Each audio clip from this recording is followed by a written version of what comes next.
all of you to day 3 of the Tata Steel Kolkata Literary Meet. We begin today with the Junior Kolkata Literary Meet, and all you students have joined us. Thank you so much to the teachers, principals, and the students for being here.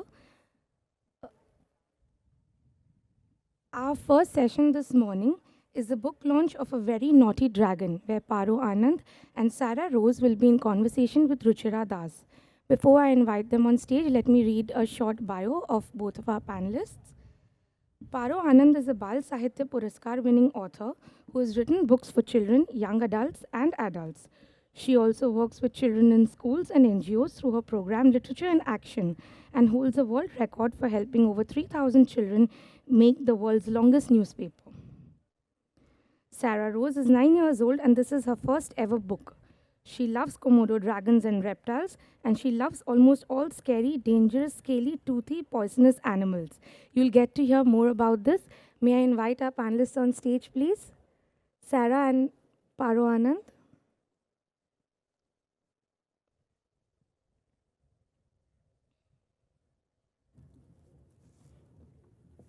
Can we have a round of applause for our youngest panelist, please?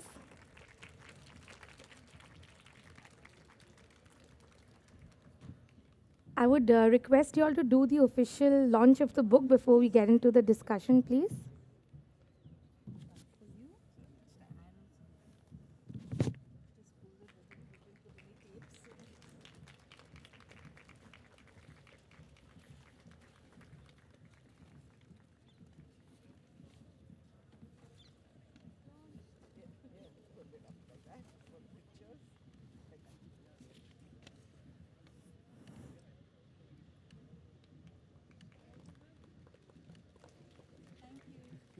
Thank you. Thank you, ma'am. Ruchira, over to you. Thanks, Pratiti, and so lovely to see so many of you. Some of you perhaps as young as our youngest panelists. I'm so excited about this conversation because this isn't something very usual, as all of you know. So very, very warm welcome to both of you, Sarah and Paro. It's so lovely to have you here. And we're really excited that the book got launched at the Junior Kolkata Literary Meet. I think I'll start with the most obvious question. How did this happen? How did this unique collaboration happen? You go first. Can you all hear me? Yeah. Okay, if at any point you can't hear either of us, please just put up your hand and we'll make sure that you can get every word. So this book came out of, by chance. It was really a magical moment because there was a book that I had written for Scholastic, the publishers, called A Very Naughty Bear, which is based in Bhutan. And that book was doing quite well. The publishers are here, and he said it's doing quite well. I said, why don't we make it a series, A Very Naughty whatever other animal. This was at a literary meet, and Sarah has, from the time she was an infant, accompanied her mother to literary meets. And Jaya and I, her mother, are very good friends. So I turned to Sarah and I said, so what do you think? What is the next animal we should write on? A very naughty what? And she said, Komodo dragons. The first thing, without hesitation. So I said, well, I don't know enough about Komodo dragons. And Sarah says, well, I'm very good at research. You're very good at writing. Why don't we do the book together? And that's what we did. We wrote the book together. It literally happened just by chance. So parents, teachers, do take your kids to all kinds of events. You never know. There may be a chance for the child waiting right there around the corner. You want to add to that? And I also thought of a girl named Lavender Blue, and she's from Papua New Guinea. Yeah. So unique, because she had this. So not only did she do the research, which she did awesomely well, we sat together at my house. We sat together at various places. Sometimes I was traveling. She's an incredibly busy person. So scheduling her in, her mother was our agent manager, and we sort of got going with the story, but Sarah started writing the story as well. Of course, she would take breaks when she came over to my place to play with the dogs and rabbits. And you'll be seeing some pictures of the book taking place, of it happening as it's happening, because there are photographs of this year-long journey that we've been on. We had matching notebooks that we got at that literary meet, and we started writing our notes in that, and we would exchange notes. But eventually, it's, a lot of people say, assume that because this is my 31st book, and this is her first book. Many people assumed when they were talking that it must have been my thing, and it's so cute that I got someone along. No. She is a total co-author, equal partners in this venture, in this adventure. That's so lovely. Equal co-authors. And so why don't you share a bit about how the experience was, through right from the beginning to now?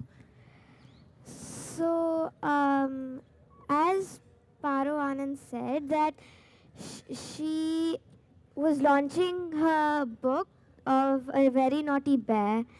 I just came up to her and said congratulations and all, and then she said that we can make a series. So then I started researching, and this is the diary which we both wrote in, and I researched in books, and Paro Anand wrote the story and all that. Yeah. And was it, did it take a while to choose the Komodo dragon, or was it the first choice? The first choice. Oh, wonderful. Instant. There wasn't a moment's hesitation. So what animal should we feature? Komodo dragon. That's it. And is there any particularly favorite part of the book that you want to I share? like the 19th page, which I would like to share. But the squirrels bounced and jumped and ran and sang. Draco tried to snap his jaws at them. But the squirrels bounced and jumped and ran and sang. Draco tried to run after them, but they were too quick, or he was too slow. So they bounced and jumped and ran and sang. Draco tried to climb the trees after the naughty squirrels, but Fachak! He fell hard on his back as the squirrels squealed with laughter and sang the song that made him angrier and angrier. "You can't do that," he shouted at them. "I am a dragon. You tiny squirrels should be frightened of me." "Ha ha! If you're a real dragon, you should be able to blow smoke and fire out of your nose. You should be able to fly, but you can't even catch us tiny squirrels." "You're no dragon," they sniggered. The little creatures were bullying the big dragon. Draco decided to be a real dragon, and he took a deep breath. Can you all take a deep breath with me? And he took a deep breath and blew out of his nose. Now blow out of your nose hard. But nothing came out. Well, something came out, but that's just ew. Thank you so much for sharing that. So we got That's the very first reading from the book. Oh, how lucky are we? And it was so exciting. I'm sure all of you want to know more about this mischievous little dragon who's a bit like us. And what about Lavender Blue? Can we hear a bit about her? Well, in the third story, Slide. there was this flood which came to Indonesia, which is where the Komodo dragons live. And then this girl came up in this wave called Lavender Blue, and Draco saved her. And Lavender saved Draco from Lavender's people killing Draco. So she's a brave girl. Yep. Yeah. Like so And many with the name Lavender Blue, of course, there is a Lavender Brown in Harry Potter. Yes. And there is a Draco in Harry Potter. So you can see we are readers. But Draco was such a perfect name. And then Sarah came up with this perfect name of Lavender Blue. And when I said, where is this girl from? And you would expect her to say America or London or something. But no, it was Papua New Guinea. And then I had to do a lot of research as to what do they, what language do they speak, and then try and find some. They have some beautiful languages there, including, what is it called? Sorry, I've lost my page on it. Anyway, you can read it because there are some words in Pidgin and in their language as well. So, can I do a little reading Yes, as please. well? So, Sarah, come up with me and we can do the reading together.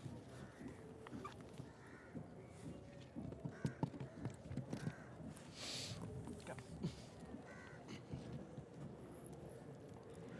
So, remember, this is a book which is set in Indonesia, where Komodo Island is and where the Komodo dragons are. Okay?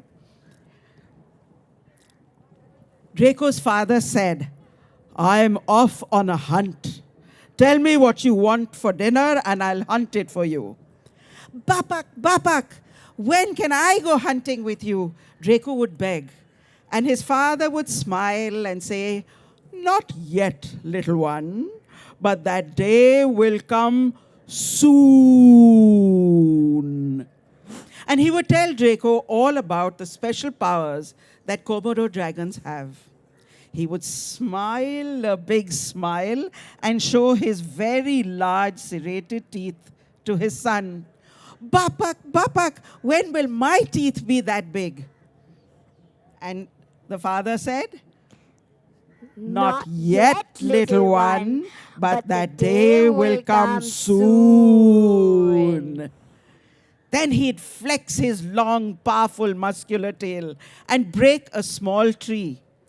Draco would try it too, but he couldn't even break a tiny twig.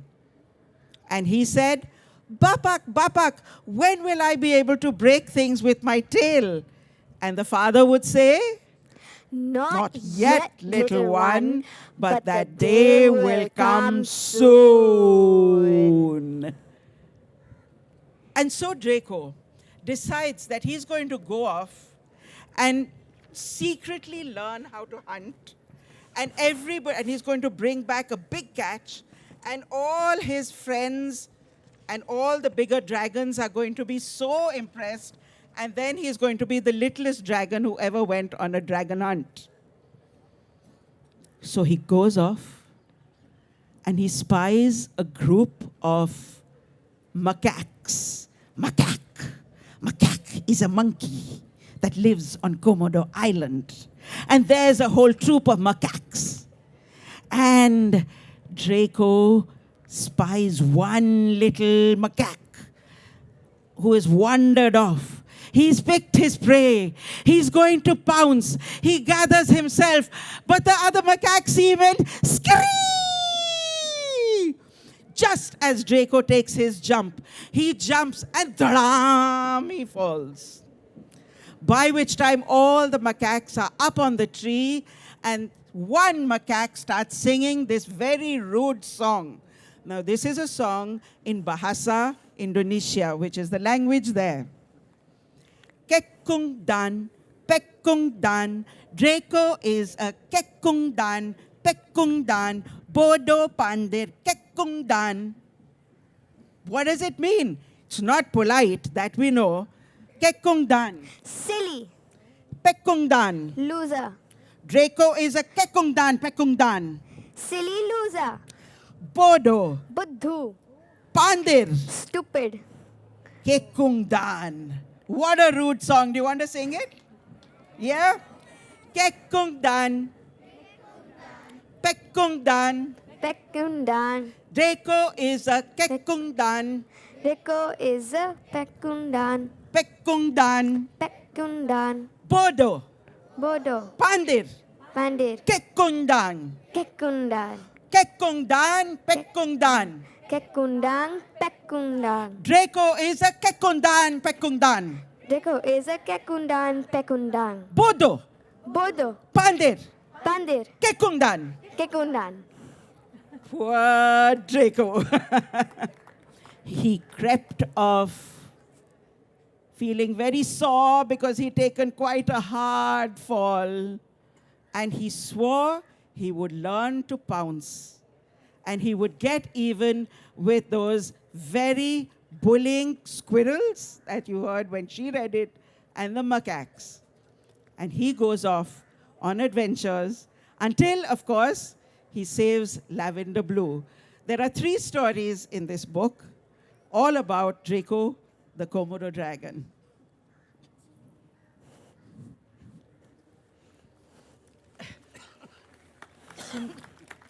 Now we all know a song in Bahasa. And what I was curious about is how did you think about how many stories you'll, I mean, share a bit about, what were the difficult bits?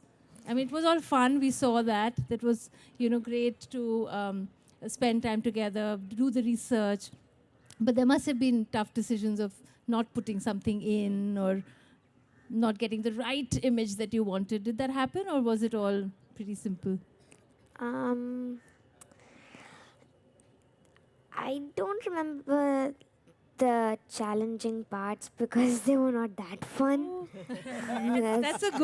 That's a good way to deal with it, to just forget the challenging bits. Well, I'll tell you, there was one challenge. Sarah started writing the story, and I was sort of taking bits and pieces of that. And she had this wonderful part, which is going to come up on the slides, where she wrote that Draco has eaten up his parents. He's very irritated with them. And why does he eat them? Because Draco earlier was very lazy and did not want to be disturbed without even thinking what he was doing. He just did it. He just did it. He ate up his parents.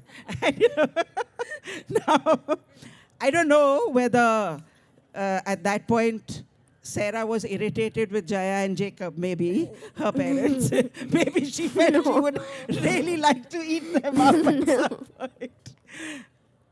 I think there were moments when I felt like, maybe I could eat up my parents. But, for the sake of marketing, for the sake of getting the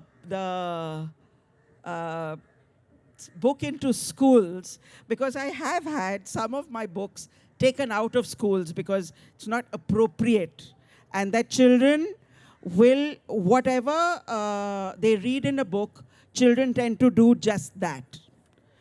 And so, if there is a thing where a child has eaten up her parents or his parents, children may think, oh, okay, we can do that. Somehow parents are very fearful of books sometimes. And so we took that out. But afterwards, when I was telling my daughter, who is in her 30s, that, I took that out, she said, no, why did you do that? You should have had him eat the parents. What do you think? How many think we should have left that part in? I'm glad to see. I think, yeah, I would also at some point. Yeah, so there were. The challenges were really of time and coordination, because school children now are so busy, and they really don't. I know that a lot of you have such busy schedules that to fit in a big thing like writing a book, it took us a year to do, right? About a year. But I do want to add one thing about Sarah. She swims. What all do you do? So I run, I play squash, I swim, I do high jumps, I do shot put.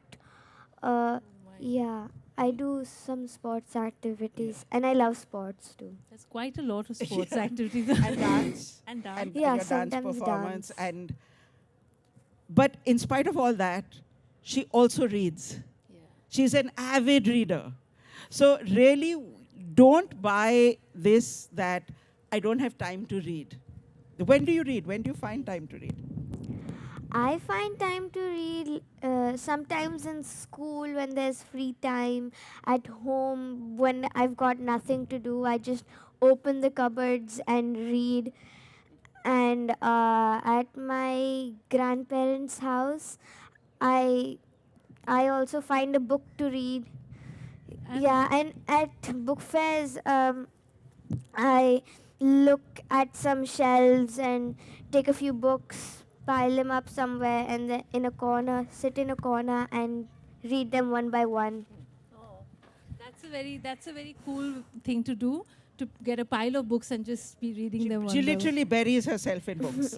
She makes a list, like the fortress of books all around her, and reads those. And what kind of books do you like to read? All kinds.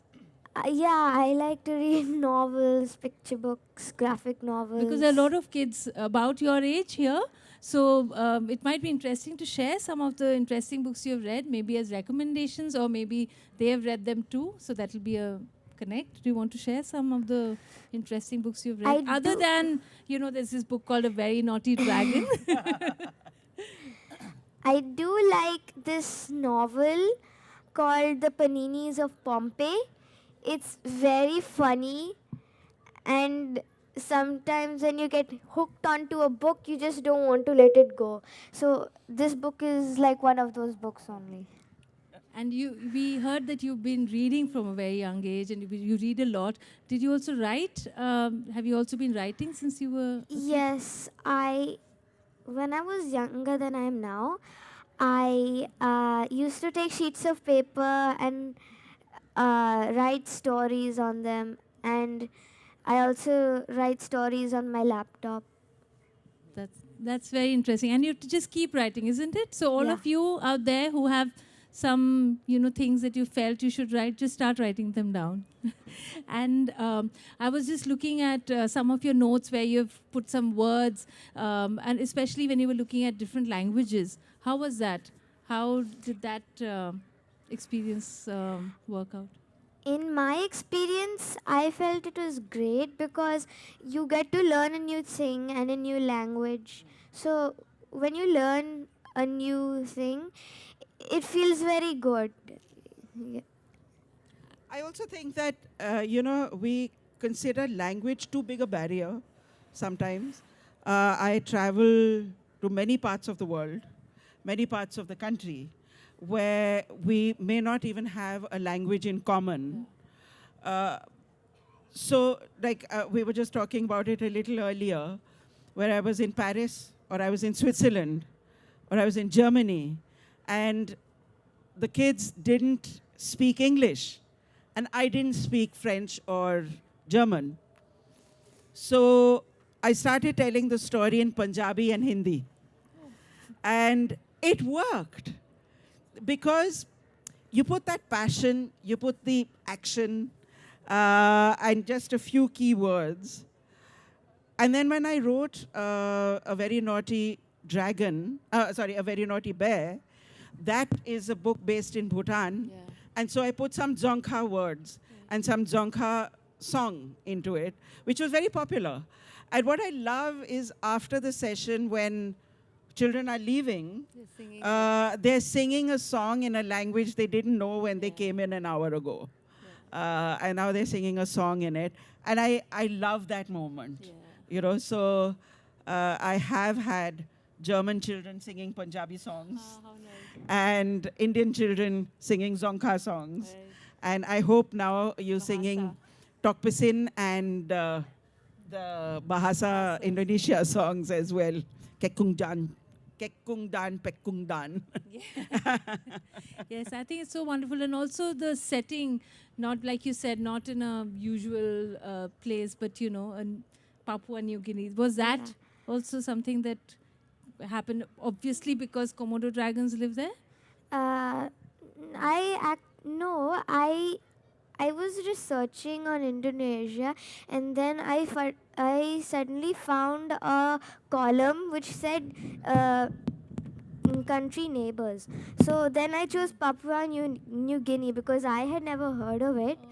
So that's why I picked Papua New Guinea. So that's so lovely. So you're not just going to get introduced to a new language, but a new place, and you can also find out more about this new place. And also about Komodo dragons, Yes. that they are an endangered species, so much so that there was a move to kind of stop tourism on Komodo Island, because us humans, being who we are, for some reason decided to start picking up dragon eggs and dragon babies and carrying them away in luggage. And the Komodo dragon population was decreasing so rapidly that there was actually now a move to stop it. And we put that into the book, and then the policy changed. So then again, we had to change it to, they are now going to increase the fees so that fewer people come. And they're going to restrict numbers of people coming there. So similar with the bears in Bhutan, who are also under threat. So if you want to write, or you want a book about a special animal, you can come and tell us about it, and maybe we'll write another book about that animal. Okay, so there you go, an invitation. So I could carry on this conversation, but I have a feeling that the little young readers who are in the audience might also have some questions to ask you. Is that okay? Should we hand the mic to a few of them? So we can take a few questions. If you just raise your hand, we'll make sure the mic reaches you, and then you can ask. So who would like to go first? What questions would you like to ask? Just for those of you who would like to be writers, as we're waiting, I just wanted to add that the facts about Komodo dragons are true, and yet you take those facts and you make it into a completely fantastical story. And that those two things are quite fun to mix up together. Yeah, there's a question. Yeah. My name is Obijay Banerjee. I'm from Akshar School from class 5. I have a question that when you made this book, weren't there any problems in the publishing? Like any that? Because when you put, I was hearing that the Komodo dragon movement and all, when you're taking those those things out, doesn't that spoil the whole book story like that? There wasn't a problem with the publisher. Well, the publisher is here. So actually, we started out saying we should do a book which is a sequel to A Very Naughty Bear. And we decided on Komodo Dragon. There wasn't any difficulty from any official side of it, if that's the question you're asking. I don't know, did I get the question? Yes, I think you were asking about whether there was an official problem which came about, right? No, that didn't happen. Yes. Where's the mic? I am also Arunno Sarang Shinde, and I am from Akshar School, and I study in class 5. My question is that do Komodo dragons really smoke fire from their nose? You've done the research, you can tell them. No, they don't really, but they do have poisonous saliva. So I'll still stay a bit away from a Komodo dragon. Don't get bitten by a Komodo dragon. Thank you.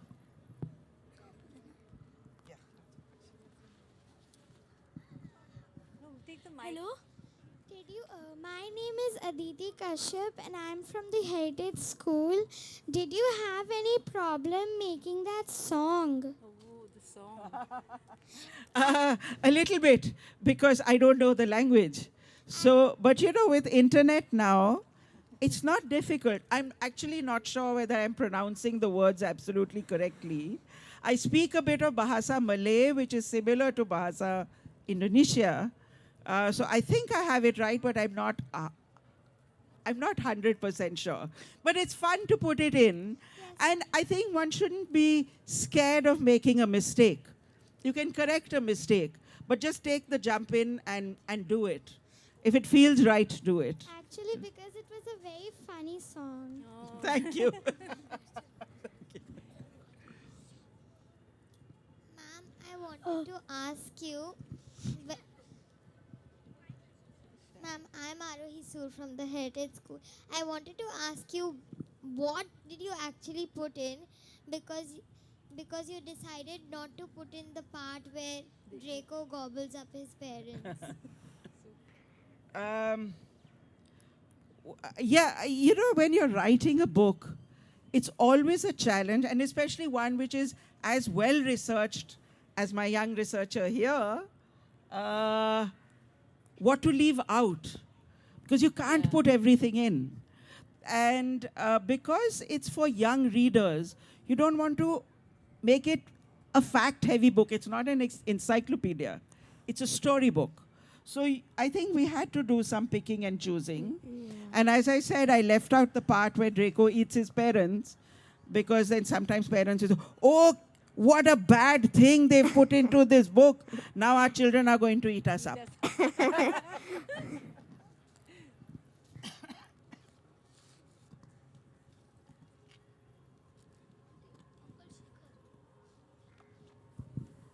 My name is Rudran Saraf. Wow, you're speaking in harmony, two of you. Just can we have you first and then we'll get to you.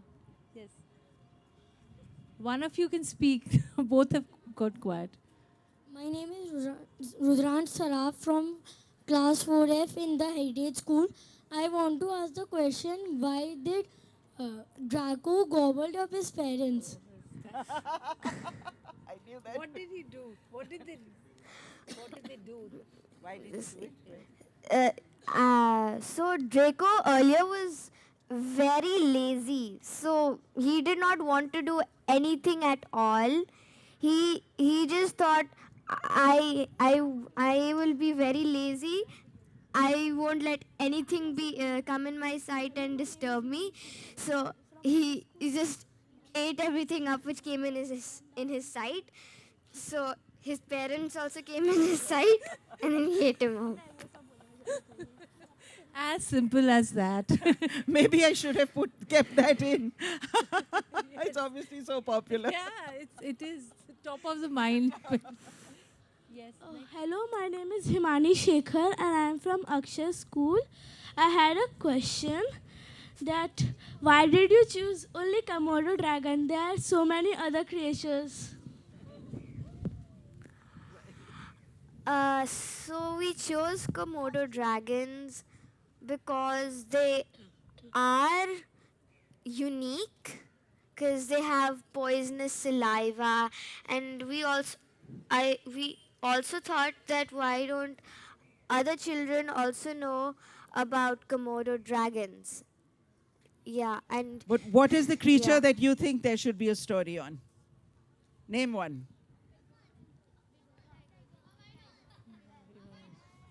Which one? I think a creature should be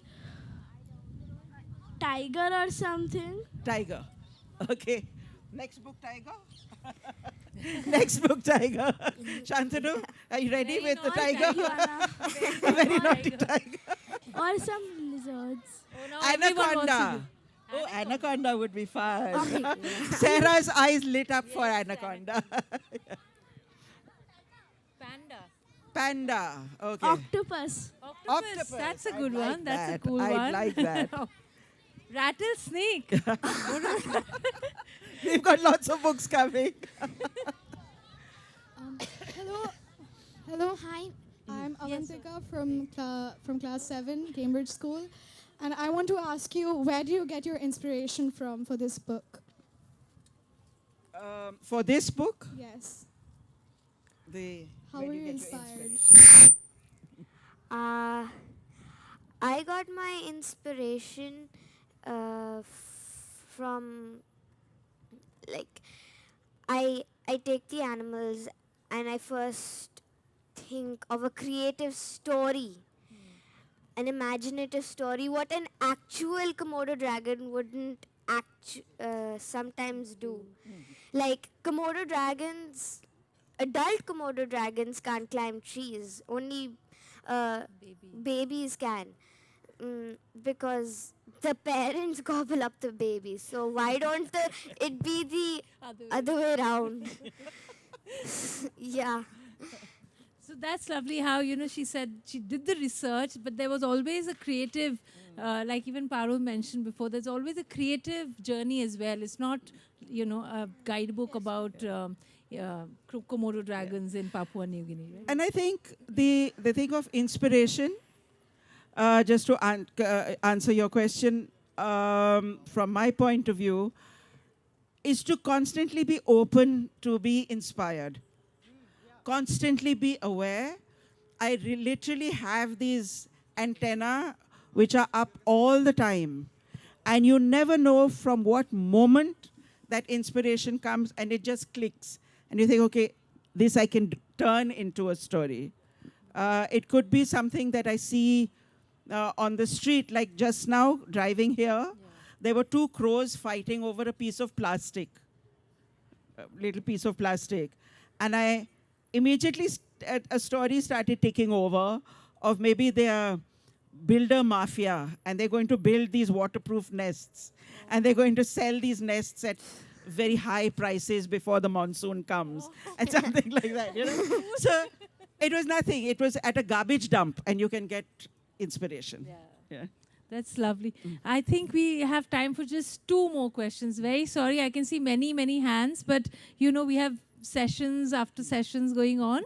So just two more questions. Can we take? Yes, ma'am. My name is Bhavya Khetri and I'm from Modern High School for Girls. My question is that how did you get the name A Very Naughty Dragon? How did you think of the name? The name came from the first book, which is called A Very Naughty Bear. And because that book was doing well and lots of children were responding very well to it, I thought, why don't we make this a series, A Very Naughty, and put in different animals and make it a series like that. That's why. And hopefully each book will follow this format of 3 stories per book about that one animal. That boy. My name Last question. Where are you?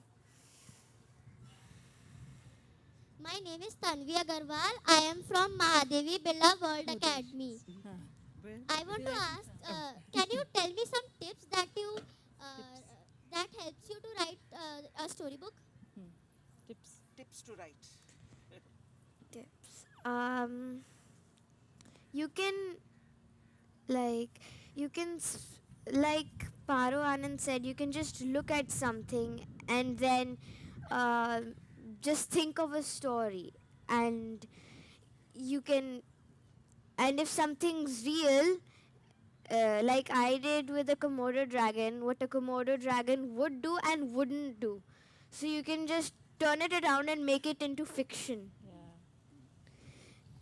Also, I have a tip, which is that just as an athlete, you do have to practice almost every day, right? You have to stretch those muscles. As a singer, you've got to do your riyaz every day to keep your voice in good shape. You have to do the same with writing. You don't sit down one day and say, I'm going to write a novel. No, you do it every day. So I have a secret formula, which I can share with all of you who want to be writers. How many of you want to be writers? Wow, amazing, amazing.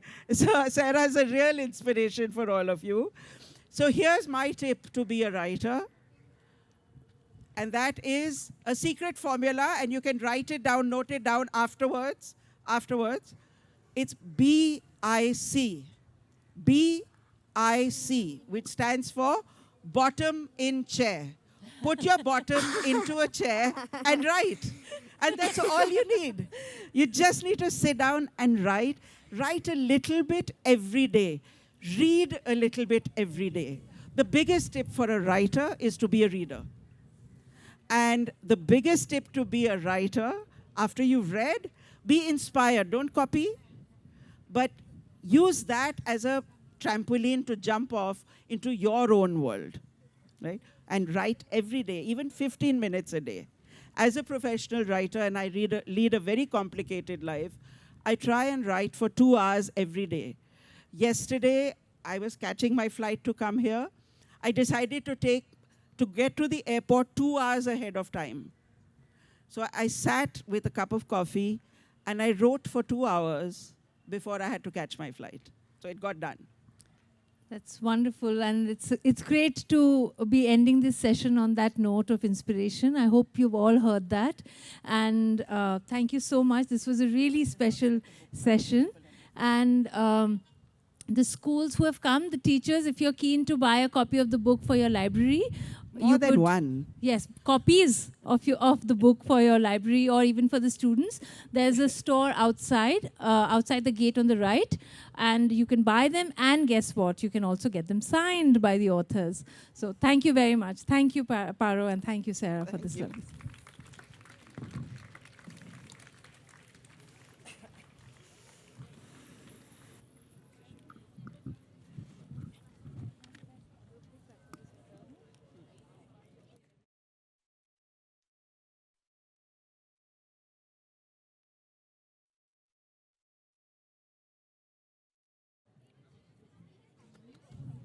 We have another session coming up, so the ones who are going to continue sitting, you can move up in the front if you'd like to.